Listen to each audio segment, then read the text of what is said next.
Good evening, everybody. So we got something special for you guys tonight. Final Four special. Yeah. It's been a crazy tournament. It's been oh so much fun, both on the men's and the women's side of things, because you know we like to take care of both sides here at the Focus TV. So I know I've had some personal favorite moments already of this year's tournament. I'm sure a lot of folks had, depending on where you fall on the side of the Duke thing. On the men's side, but I know on the women's side, from a parity standpoint, it's been amazing. Yeah. I mean, it's been wonderful. It's everything you could ever ask for. Obviously, you got some of your bigger horses still have made it to this point in the race. But that being said, some other horses had to fall short. Not one of the teams in the women's side of the Final Four didn't earn their way there. Some were dominant in their march to that point. On the men's side, we got one of those things where I guess we can say it's been some parity on both sides, or surprises, I guess, on the men's side, depending on who you're looking for. I know you brought something up that was very interesting on Twitter a couple of days ago, was this whole concept of defense that we forget nowadays. It's kind of played a role on the men's side. I mean, because you have all four teams, Texas Tech, Michigan State, Auburn and Virginia. Those are four of the top defensive teams in all of college basketball. And everybody focusing, caught up in the world of the Warriors and offense and shooting and all that. And my thing is, you got to play both ends. And that's just reflective of where we are in sports. And as a society, people don't want to put that hard work in. Defense is hard work. And as you move on in later rounds, you're going to have to stop a good offensive team to advance. You're not going to outscore these guys. And that's always been the name of the game since I picked up a ball. And coach always say, yeah, you might be good, you can score 30, but what if somebody can score 35? You got to somehow find a way to keep them out of what you can do so you can win the game, which is the end-all be-all. So that's what I'm saying. And I'm just laughing because the four teams, they hang their hats on defense, especially like even Auburn. They're probably, scoring-wise, the least, they give up the most points, but they're the best at turning you over, man. They swarm you. And that disrupts a lot of players, that it disrupts guards. So, Virginia, you saw they got loose, Ty Jerome and all that. They got loose a little bit. But Kyle got me. I'm eager to see how they handle this, man, because it's not for the weak, man. And they got a lot of athletes across the board, depth. It's going to be fun. I'm going to enjoy it. Man, I can't wait either. The defense, it's still something that matters on the women's side of it too. It's been fun watching so many teams with really good bigs this year. Some big time matches between good centers on the women's side, and matchups of two bigs, or sometimes both teams got two good bigs against another team's good two bigs. Somebody's duo has to win, which means somebody has to stop the other, or limit them, or make it tough on them in some shape, fashion, or form. But we're going to get started with the women's side of things tonight, but we're going to do so after we come back from this very quick break.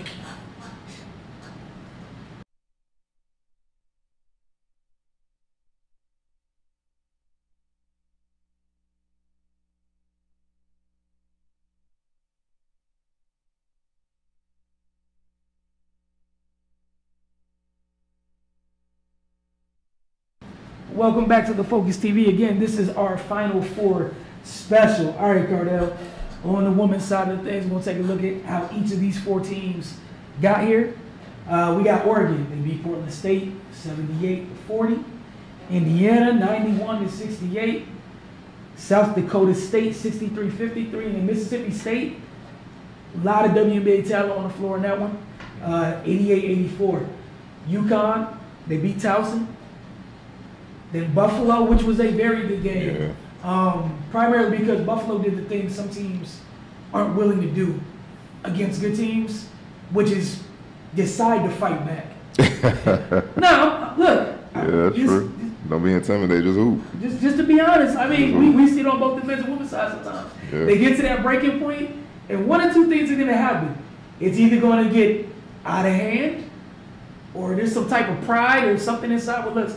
Look, if we going out, at least I'm going out emptying the tank. Exactly, you might as well hoop. So, took care of Buffalo, a good matchup with UCLA, then Louisville. They beat Louisville 80-73. Baylor They beat Abilene Christian 95-38, beat California 102-63, then South Carolina 93-68, and then Iowa 85-53 against, Megan Gustafson, she broke her record last night. I believe she became the 4th or 5th player on the women's side to score 1,000 points in a season. Mm-hmm. So even in that loss, obviously the loss isn't how you want to end the year, but she had a monster year this year as she gets ready to go on to the next level. Notre Dame, the reigning champs, took care of business against Bethune-Cookman, then beat Michigan State 91-63, and then they beat Texas A&M 87-80, and then Stanford 84-68. In the Stanford game, Stanford had a really good game plan, seemed to come out in the first half, limiting Notre Dame. But what you were talking about, it's hard to keep good offensive teams down for 4 quarters. Right. So at some point, that defense lets up a little bit, and what we saw with Notre Dame, they found a way to get stops. They got in transition, and things got a little bit out of hand. But as we look in, we're gonna look at these matchups, then make our predictions afterwards. Mm-hmm. Looking at Baylor taking on Oregon, talk about a couple things that jump out at you in this matchup. I mean, we all know it starts. It's basically, Oregon's guards that perimeter attack. Can they do that against Baylor's bigs? It's a chess match at this stage, and it starts with Sabrina Ionescu. Hopefully, I said it right. I don't want to butcher her name. Who's projected #1 pick now in WNBA draft, and you see why. She does literally everything. And it's not just scoring, rebounding, assists, leadership. Defense and a solid defense and whatnot. She's deadly efficient, shooting 45% from the field, 43% from 3, 88% from the free throw line. She's just the total package, and her reads is what makes them deadly at point guard. That's why you need. It's similar to having a great quarterback. They gonna find where you're weak at and keep hitting that area until it destroys you. And that's gonna be the chess match. But can she do that against the bigs and stuff? And getting like Baylor's Kalani Brown 6'7", can she get there? Handle her in the pick and roll, get her in foul trouble. If they attack her, would she intimidate them? They miss easy shots or whatnot. So that's why I think Oregon for Sadu Sabali, she's gonna be huge for them. She averaged 16.6 points, 6.3 rebounds throughout the season, but 50% from the field, 41% from 3. And 73 from the free throw line. She's going to have a huge game to counteract Baylor's size, because it's not just Brown. You got to look at, Lauren Cox as well, who averaged 12.9 points, 8.3 rebounds, 2.5 blocks, led the team.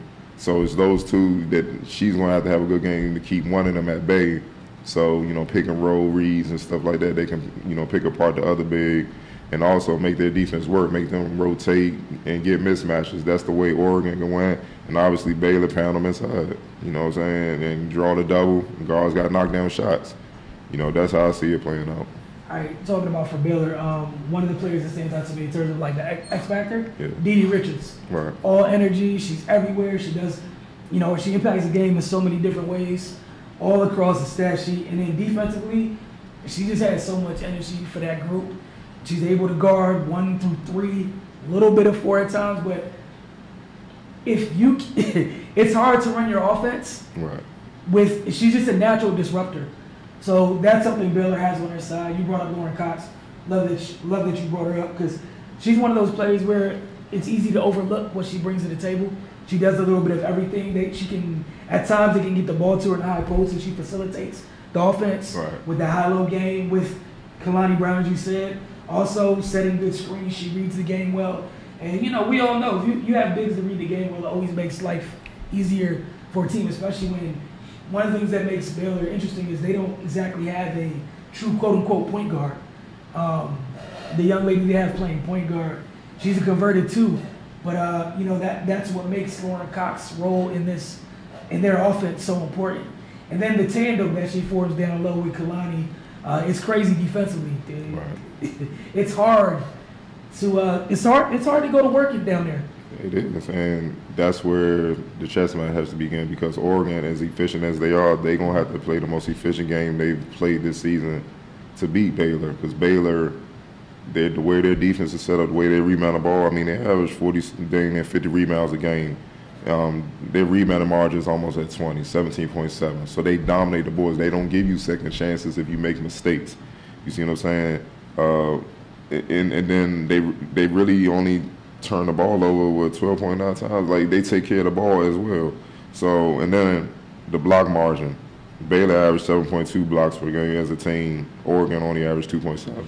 So that's why I'm saying Sabali's going to have to step up, because Baylor can throw it inside and both of them can eat all day, because it's really no intimidation, there's no defensive presence inside to stop those two bigs for Baylor, Brown and Cox. So, hey, man, but we've seen that happen. You know, I remember when they had Griner, and she was basically both of them combined. You know what I'm saying? But if you can shoot outside, draw her out the paint, that's how you counteract that. But, you know, that's what makes this game great, man. It's the ultimate chess match. I keep saying that. And the other big one to bring up is Rudy Hebert. It was, you know, she found her way since returning from injury. In the tournament so far, Hebert's averaging 17 and 10. Mm-hmm. So I love that you brought up Sabali, because it's really, like you said, it's a big chess match, and whichever teams duo in the paint win this game, or for Oregon, if you're able to at least play them even, that goes a long way, because I honestly feel they have the edge on the perimeter. So for Oregon, you know what I'm saying? Go ahead. The thing is, I think the main key, the more I keep thinking about, is rebounding. Yeah. For Oregon and Baylor, because one thing about Baylor's big, especially Kalani, you get tired of them out if you run. But you got to get the board right. That's a problem. If you can't keep them on off the glass, they get to get back down. So so basically, it's gonna come down to, if you play, if it's a half-court game, Baylor got the edge. If it's a fast-paced game, Oregon got the edge, because you don't have to deal with those bigs. And it's about decision making. No one's better in the country than that school at that. So she's gonna pick them apart, go to work, and that's what I think is gonna be the deciding factor. Yeah, and it might be one of those things for Sabrina, owner of 18 career triple doubles. Mm-hmm.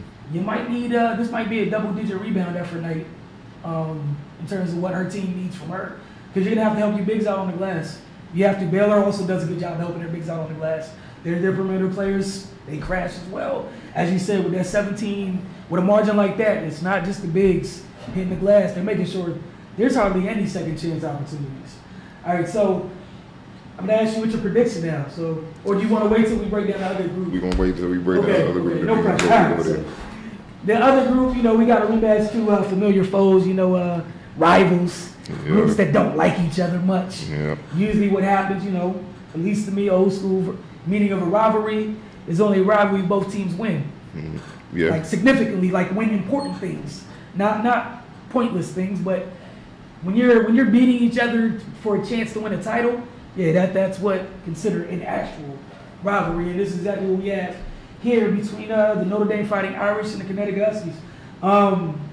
Jackie Young, first person that comes to mind for me. Yeah. I know Enrique gets so much credit and love for Notre Dame, as she should, but Jackie Young is one of those players we talk about all the time that can do a little bit of everything and kind of flies under the radar for being able to do so many things. But I believe she's literally their most important player. When she doesn't play well, they struggle, no matter if somebody else does play well.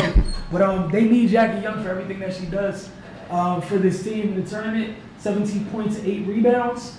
We talk about Enrique. We know she's a bucket.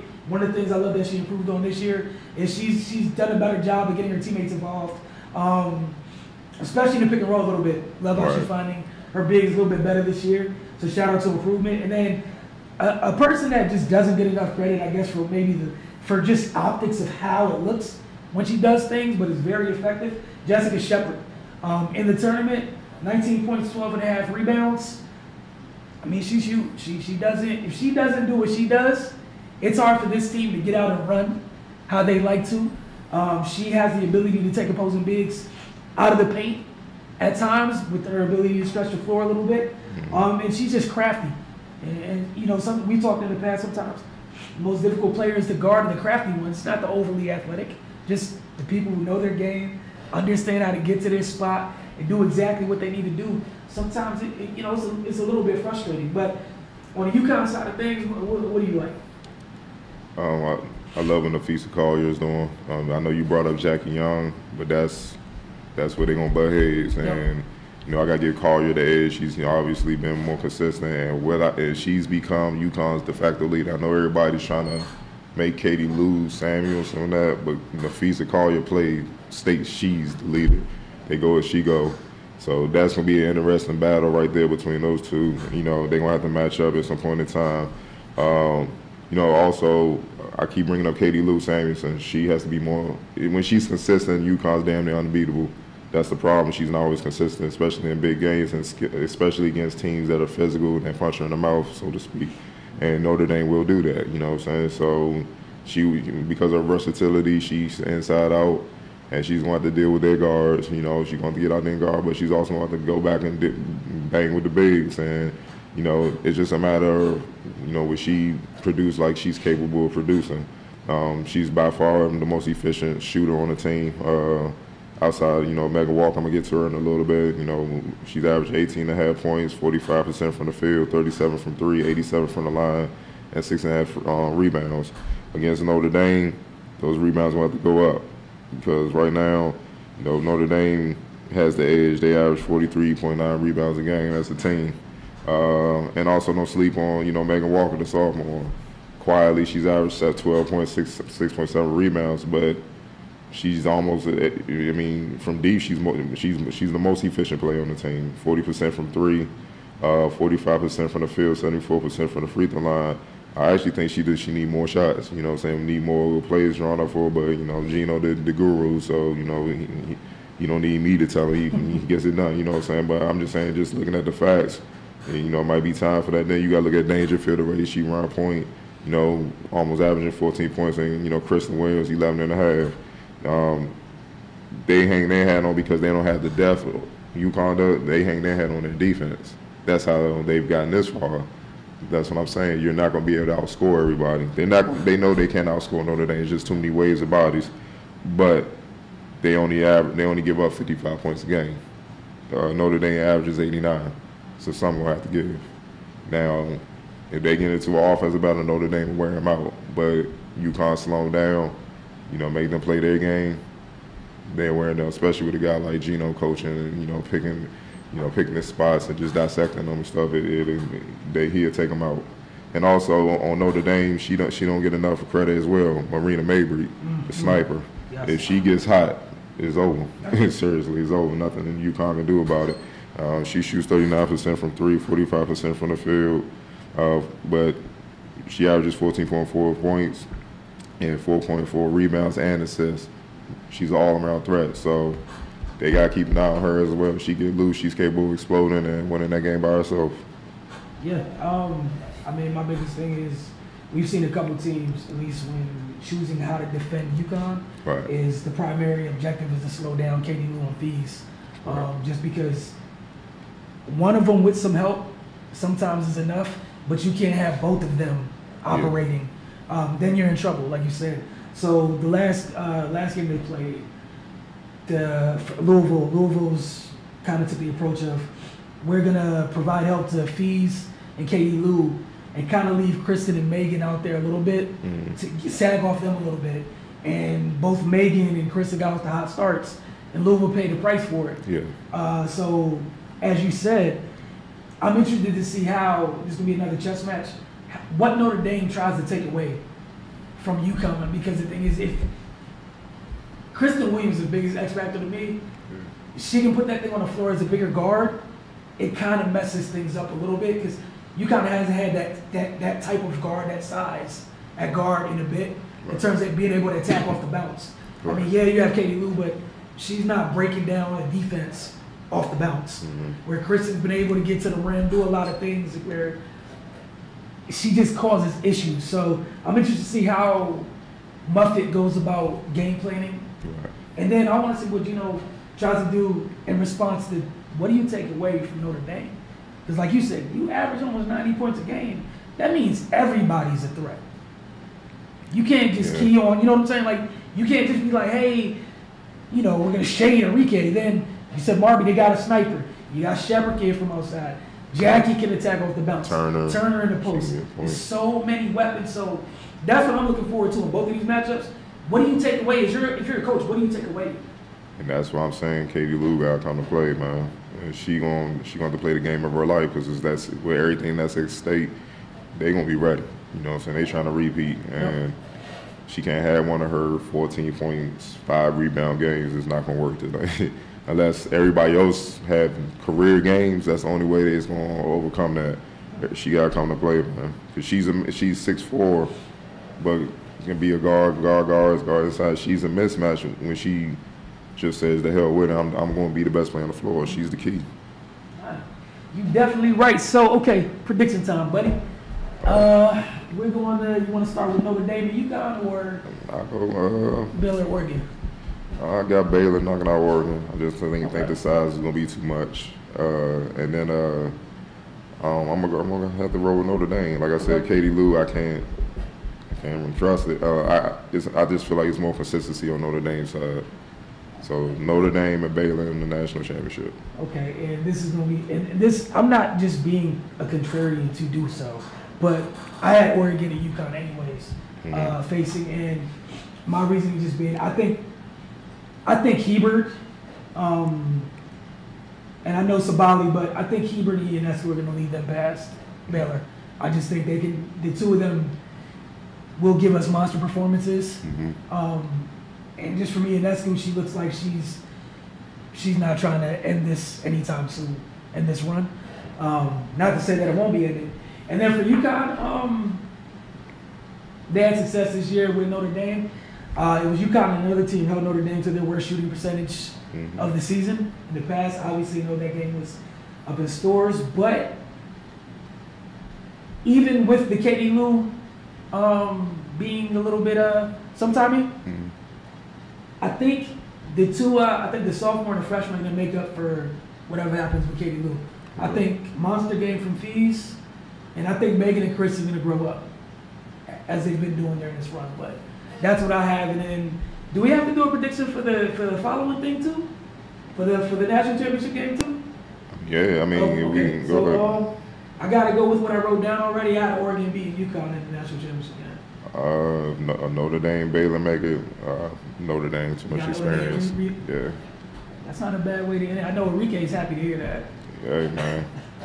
Baylor size don't mean nothing. They know they got size of their own, so they don't have no advantage. And then you got to deal with the guards and experience. So good luck with that. That experience is so crazy because and that's, I guess that's the fun part about how it's set up is you got the two teams who haven't really been here. Then you got the two teams who live there. And like I said, Notre Dame, when all else fails, they got somebody give them the ball, move out the way. Yeah. They can make something happen. I don't know if Baylor has that. So look, you're right. And they got somebody who's giving the ball, get out the way, who's done it already. Yeah, pretty much. Goes a long way. We're going to take a quick break, then we're going to get into the men's side of this. Again, you're watching the Focus TV, and tonight, our Final Four special. See you guys on the other side of the break.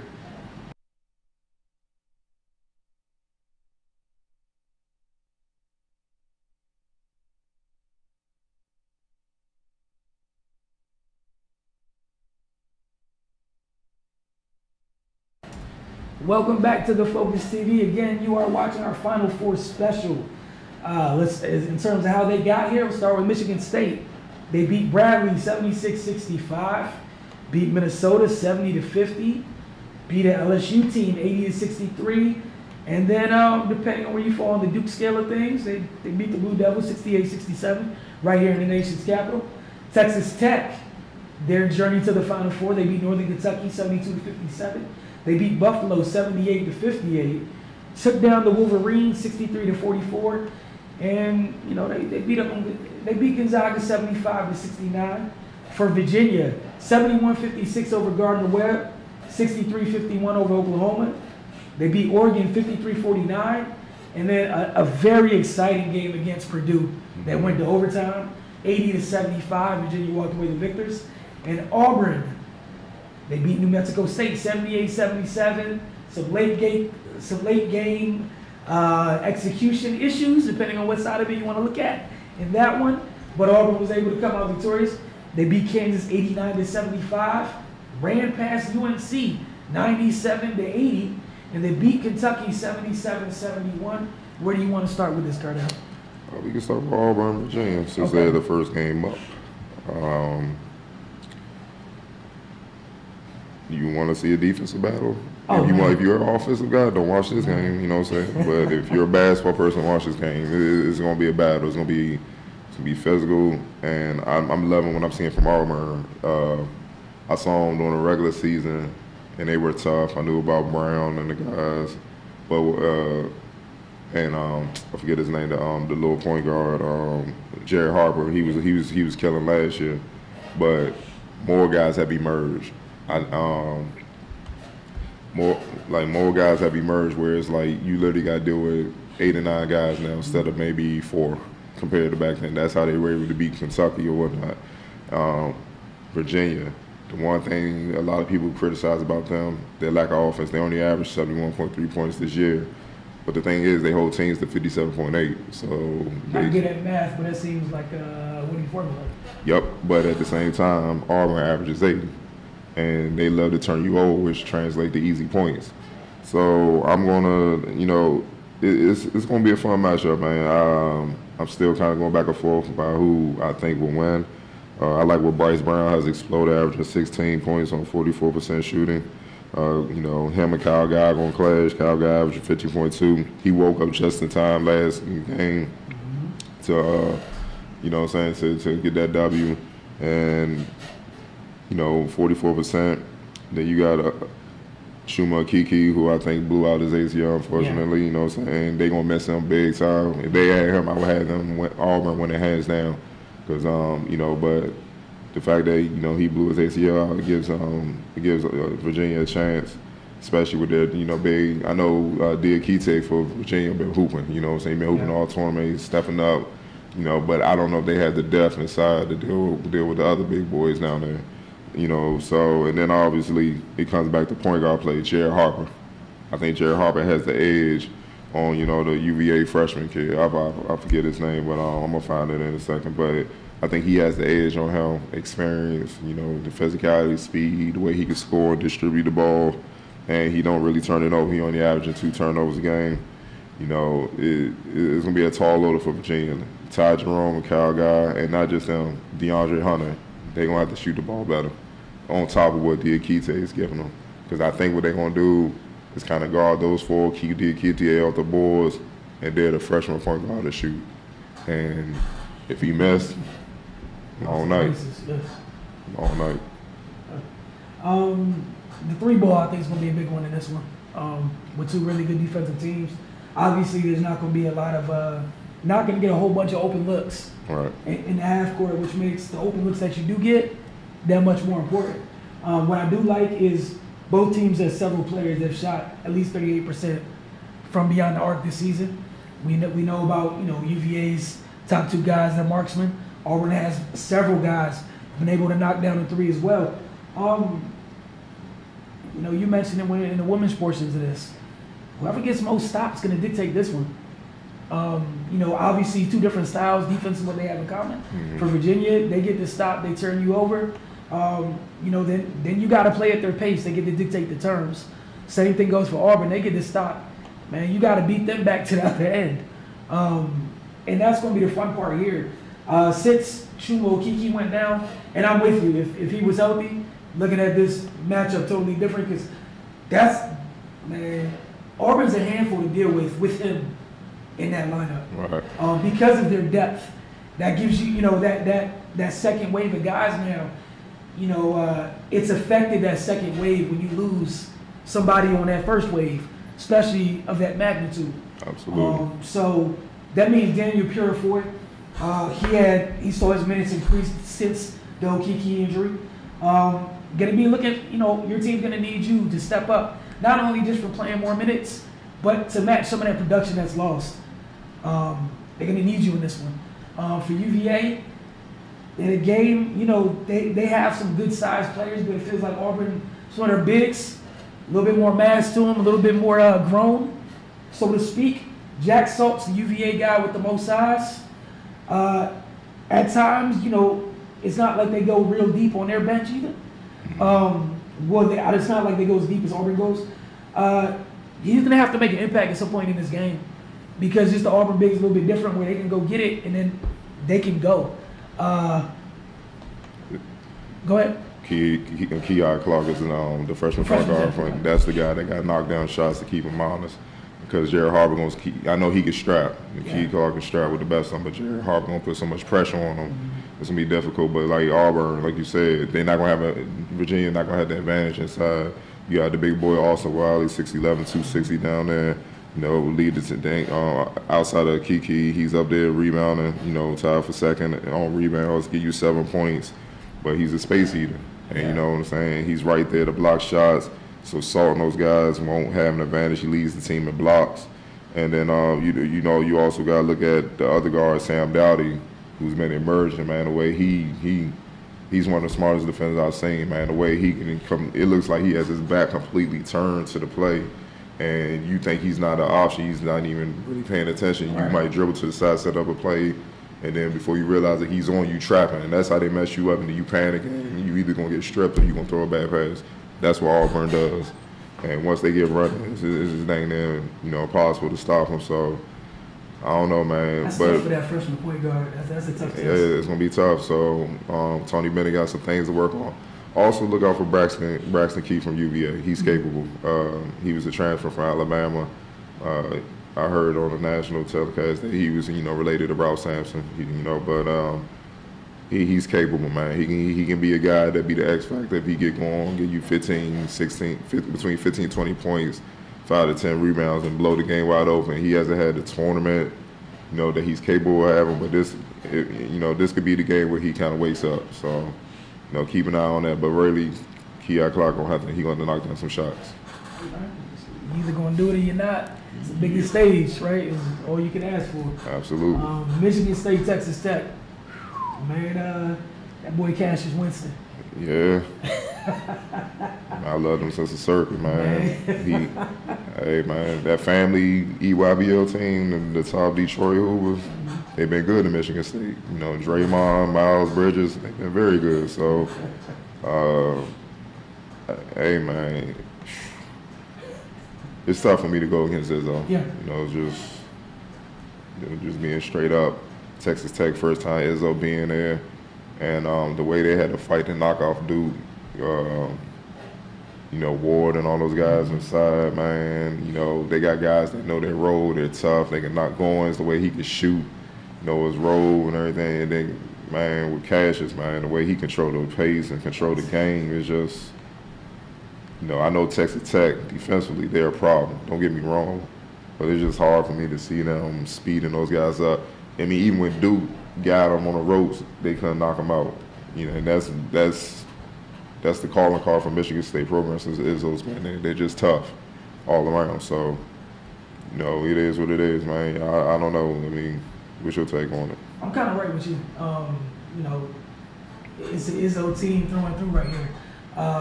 And, you know, we talk about the importance of guard play in the tournament so much. You arguably got the best point guard in the country right here, right? Mm-hmm. Leading this group. I thought he turned in a masterful performance against Duke in terms of you never felt like Michigan State didn't control that game. Even when Duke had its runs, Cassius inserted himself real quick to quell a run, make an important play, slow things down. And that's the thing. I know Texas Tech's going to want to turn them over so they can get out and do what they want to do. But right. If you can't turn them over, that's the part of it that's hard. That's where I'm with you on this. I don't see you being able to turn that thing over to get out and do what you need to do against Michigan State. I don't think Cassius is going to let that happen. In terms of, I don't think he'll be able to take his fingers off the control. I mean, don't get it twisted. They got the dog. They got an NBA lottery pick, Jared Culver. Yes. Leads the team and scoring 18.9, rebounds 6.4, and assists 3.8. You know, he's a lottery pick. A lot of people don't know about him, but they should. He's going to be a top 5 pick and whatnot. But, you know, when you get past him, y'all know Moretti and Mooney are capable. But then after those three, it drops off. And you can't have any drop off. I know Tariq Owens, he's been playing well. He had a key block that helped him advance. But he got to deal with some big bodies now. You got to deal with Ward and all those guys and Goins. And, I mean, it's just, it's a tall order they have. You know, they do. It's done. It's a tall task. the biggest thing with Michigan State, their depth. I mean, that's a big factor. We saw that against Duke. Duke put so much stress on you on the defense, especially from how they can attack the paint. Your depth down there with your bigs, it was impressive that they were able to hold on the way they were. You know, obviously we know Zion did what Zion did, but for the most part, they kept Duke as a team from going crazy in the paint. That's what people don't, go ahead. No, go ahead. That's what people don't understand. As a defender, if you're lethal, okay, I know it's going to be difficult to just flat out stop you. What I'm trying to do is make you least efficient as possible. So yeah, you get 25 or 30, but if it took you 25, 30 shots to get it, I did my job. Because all those shots could have went to other players, and it helped take shots away from them, which helps put us in a position to win. So now you jacking, you going forward. All right, cool. Those are misses that we can run on. We got extra possessions if we rebound the ball, and we can make you pay for that. That's what you're kind of looking at, man. So, you know, Josh Langford, you know, I know he went down. Xavier Tillman, man, McQuaid, Aaron Henry, the guy. Everybody's like, why did you yell at him? And now he hooping, making good plays as a freshman. Yeah, though, I don't know, but I think it also, like I keep saying, it goes, for me, it just goes back to the coaching. Yeah. And Izzo been there, done that.